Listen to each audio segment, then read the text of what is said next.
எது ஹெல்த்தி? சொல்லுங்க, எது ஹெல்த்தி? நீங்க சுகரே சாப்பிடாம இருந்தா அதுக்கு பேரு ஹெல்த்தி கிடையாது, டயபெட்டிஸ் ரிவர்ஸும் ஆகாது. ஜூஸ்ல சுகரே போடாம குடிக்கிற, டீலயும் சுகர் போடுறது இல்ல, காஃபிலையும் சுகர் போடுறது இல்ல, இவ்வளவு ஹெல்த்தியான லைஃப் ஸ்டைல் வச்சிருக்க எனக்கே டயபெட்டிஸ் கியூர் ஆக மாட்டேங்குதுன்னா யாருக்கு டாக்டர் கியூர் ஆகும்னு கேட்கிற எல்லாத்துக்கும் ஒன்னே ஒன்று சொல்லிடுவேன். ஹெல்த்தி லைஃப் ஸ்டைல்னா என்ன தெரியுமா? உங்க பாடியை ஆக்டிவா வச்சுக்கணும். காலையில ஒரு 1/2 hour வாக்கிங், சாயந்தரம் ஒரு 1/2 hour வாக்கிங், முடிஞ்சா நடுவில் ஏதாச்சும் ஒரு கேம், பேஸ்கெட் பால், பேட்மிண்டன், கிரிக்கெட்டுன்னு, முடியலையா வீட்லயே ஏதாச்சும் ஒரு ஆக்டிவிட்டி பண்ணணும். அதுக்கு இல்லாம நடுவுல சாப்பாடு சாப்பிட்றப்போ நிறைய சாப்பாடு, கொஞ்சோண்டு காய்கறி எல்லாம் சாப்பிடுறது, நைட்டு காலையில மட்டும் சுகர்ஸை கட் பண்ணிட்டு டயபெட்டிஸ் கியூர் ஆகும்னு நினைக்கிறது. சுகர் எங்க இருந்து வருது? சாப்பாட்டுல இருந்து தான்.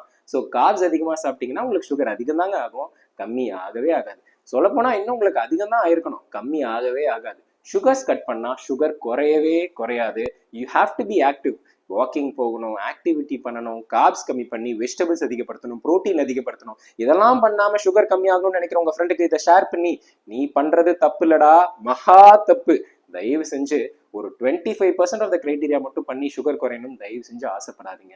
ஸோ என்ன ஹெல்த்தி லைஃப் ஸ்டைல்னு தெளிவாக புரிஞ்சுக்கிட்டு டயபெட்டிஸ் ரிவர்ஸ் ஆகுதா இல்லையான்றது தெளிவாக பாருங்க, சரியா?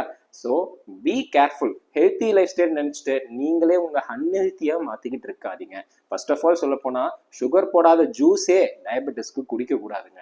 ஸோ பிகாஸ் ஃபைபர் கண்டென்ட் அதிகமாக இருக்கிற ஃபுட்ஸ் தான் டயபெட்டிஸில் சாப்பிடணும். ஸோ இந்த மாதிரி எல்லா டிப்ஸையும் தெளிவாக தெரிஞ்சுக்கிட்டு டயபெட்டிஸ் நான் எப்படி ரிவர்ஸ் பண்ணணும், ப்ராப்பராக டேப்லெட்ஸ் எடுத்துட்டு தான் ரிவர்ஸ் பண்ணணும், லைஃப் ஸ்டைல் எப்படி மாற்றணுன்றத புரிஞ்சுக்கிட்டு ரிவர்ஸ் பண்ணுறதை ஸ்டார்ட் பண்ணுங்க.